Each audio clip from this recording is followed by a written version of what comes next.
বলো বাপ, যারা নামাজ পড়েন না, যারা আল্লাহকে ডাকেন না, যারা হালাল হারাম বলতে কিছুই বোঝেন না, কেমনে ভুলে গেলেন আল্লাহকে? মা গাররাক, আল্লাহ জিজ্ঞেস করছে বান্দা আমার মতো মাওলাকে কেমনে ভুলে গেলা?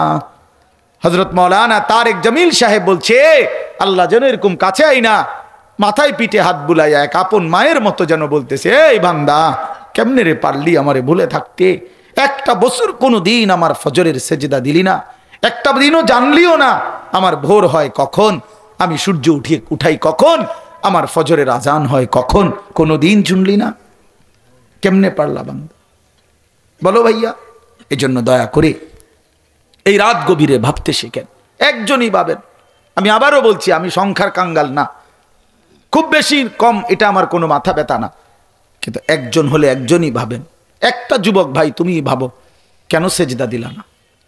কেন নামাজ পড়লা না? দিন রাত কত হাজার নারী দেখলে তোমার তৃপ্তি হবে ভাইয়া? কত উলঙ্গ ছবি দেখলে তোমার স্বস্তি হবে ভাইয়া? তোমার শখ মিটবে কোন দিন? তোমার তৃপ্তি হবে কোন দিন? খোদার কসম গুনাহ তৃপ্তি দেয় না।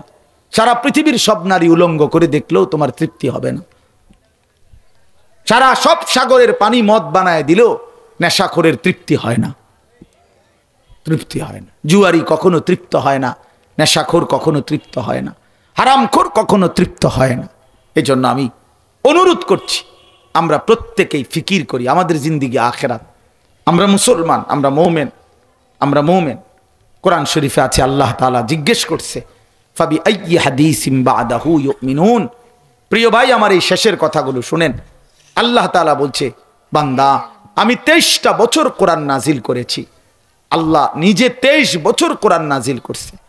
আল্লাহ বলছে, বান্দা আমি কোরআনে এক একটা কথা বারবার বারবার বলছি, এতবার বললাম, এতভাবে বললাম, আমার রসুলের মাধ্যমে বললাম। আমার বন্ধু 23টা বছর চোখের পানি ফেলছে, তোমাদের দুয়ারে দুয়ারে দাঁড়ে দাঁড়ে আখিরাতের কথা ফেরি করছে। আল্লাহ বলে, বান্দা এরপরে বলো আমি আর কিভাবে বললে, কোন কথা বললে, আর কতবার বললে তুমি আমার কথা মেনে নিতা? তুমি বলো, বলো। একজন বেনামাজি সন্তান, তুমি বলো ভাইয়া তোমার আল্লাহ আর কতবার বললে তুমি নামাজ পড়তা? বলেন। একজন বেহায়া নারীকে, বেপর্দা নারীকে বলেন, বোন আর কতবার নিষেধ করলে তুমি পর্দা ছেড়ে দিতা, পর্দা করতা, বেপর্দিগি ছেড়ে দিতা, কতবার বললে? এই জন্য বন্ধু আল্লাহ জানতে চাইছে এটা, যে বান্দা বলো না আমি আর কতবার বলতাম? আমি 23 বছর বলার পরেও তোমার দিল নরম হইল না?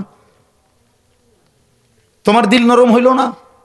নবী সাল্লাল্লাহু আলাইহি সাল্লামও হাসরের ময়দানে বলবেন, উম্মত আমি 23 বছর কেঁদেছি তোমাদের জন্য, আমি 23 বছর কষ্ট করেছি, তায়েফের রক্তে আমার শরীর রক্তাক্ত হয়ে গেছে, উহুদের দান দান করা শহীদে আমি উহুদের ময়দানে পড়েছিলাম, আমি পেটে ক্ষুধার কষ্টে 2টা পাথর বেঁধেছিলাম। উম্মত আমি জানতে চাই, উম্মত আমি আর কত কাঁদলে, কত রক্ত ঝরাইলে, কত পেটের ক্ষুধা সইলে, আর কত কষ্ট করলে তোমরা আমারে মানতা, আমার কথা শুনতা, আমাকে অনুসরণ করতা? বলো উম্মত এটা কি আমল নামা নিয়ে আসছো যেটা দিয়ে আমি সুপারিশ করব? আমি এই আমল নামা কেমনি দেখাবো মালিকের সামনে? নবীজির সামনে আপনি যখন আমল নামা দিবেন, সুপারিশের জন্য বলবেন যে ইয়া রাসূলুল্লাহ, এই যে আনিসুর রহমান আশরাফি আমার নাম, এটা আপনি আমার আমল নামাটা দেখে সুপারিশ করেন। নবীজি সাল্লাল্লাহু আলাইহি সাল্লাম দেখবে পৃষ্ঠার পর পৃষ্ঠা, জিন্দিগির পর জিন্দিগি, বছরের পর বছর, মাসের পর মাস, কোনো নামাজ নাই, রোজা নাই, হালাল হারামের কোনো পার্থক্য নাই, মদ, জুয়া, চুরি, ডাকাতি, জিনা, ব্যভিচার, সুদ, ঘুষ, ওজনে কম দেয়, হারাম উপার্জন করছে, স্ত্রী বেপর্দা, ছেলে বেনামাজি, মেয়ে বেপর্দা, ঘরে রঙিন টেলিভিশন, নাচ গান, মুখে বিড়ি সিগারেট, কথায় কথায় গালি গালাস। আহা, এটা জিন্দিগি? এটা জীবন? আল্লাহ নবী সাল্লাল্লাহু আলাইহি সাল্লাম বলবেন, উম্মত আমি শ্রেষ্ঠ নবীর শ্রেষ্ঠ উম্মত হিসাবে তুমি আমার এটা কি দিলা? তুমি আমার এত বড় বেইজ্জতি কেমনে করলা? এত বড় অপমান কেমনে করলা? আমি এই আমল নামা নিয়ে মালিকের সামনে কেমনে দেখাবো? বলেন। অতএব বাপ ফিকির চাই, ইনসাফের সাথে ভাবেন। ওয়ালতানজুর নাফসুম মা কদ্দামাত লিগাদ। আল্লাহ বলছে, বান্দা ভেবে দেখো আজকের দুনিয়া থেকে আগামীকালকের আখিরাতের জন্য কি পাঠিয়েছো। নবীজি বলছেন আল কাইয়িসু মান দানা নাফসাহু ওয়া আমিলা লিমা বাদাল মাউত, বুদ্ধিমান সে যে নিজের হিসাব করে এবং মৃত্যু পরবর্তীর জন্য আমল করে। নবীজি বলছে, নবীজিকে জিজ্ঞাসা করছে মান আকিয়াসুন নাস, সবচেয়ে বুদ্ধিমান কে? নবীজি বলছে আকসারুহুম যিকরান লিল মাউত, যে মৃত্যুকে বেশি বেশি স্মরণ করে, ওয়া আকসারুহুম ইস্তিআদাদান লিল মাউত, যে বেশি বেশি মৃত্যুর জন্য প্রস্তুতি গ্রহণ করে। অতএব মৃত্যু নিশ্চিত, নিশ্চিত কথা বলেন না, মরণ নিশ্চিত, কবর নিশ্চিত, আখিরাত নিশ্চিত। অতএব প্রিয় বন্ধু, প্রিয় বাপ, কষ্ট করেই বসছেন, কষ্ট করেই আসছেন, কষ্ট করেই ইন্তজাম করছেন। আপনাদের এই ভালোবাসা, আপনাদের এই আশা, আপনাদের এই আন্তরিকতা, এটা যেন কাজে লাগে।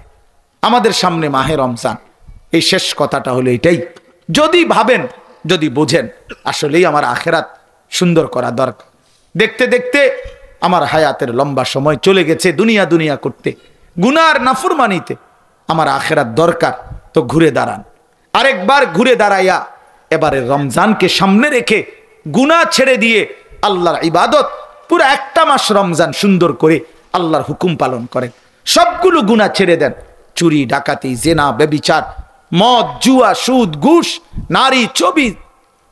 রব্বির হামহুমা কামা রব্বায়ানি বিল ইজ্জাতি আম্মা ইয়াসিফুন ওয়া সালামুন আলাল মুরসালিন ওয়াল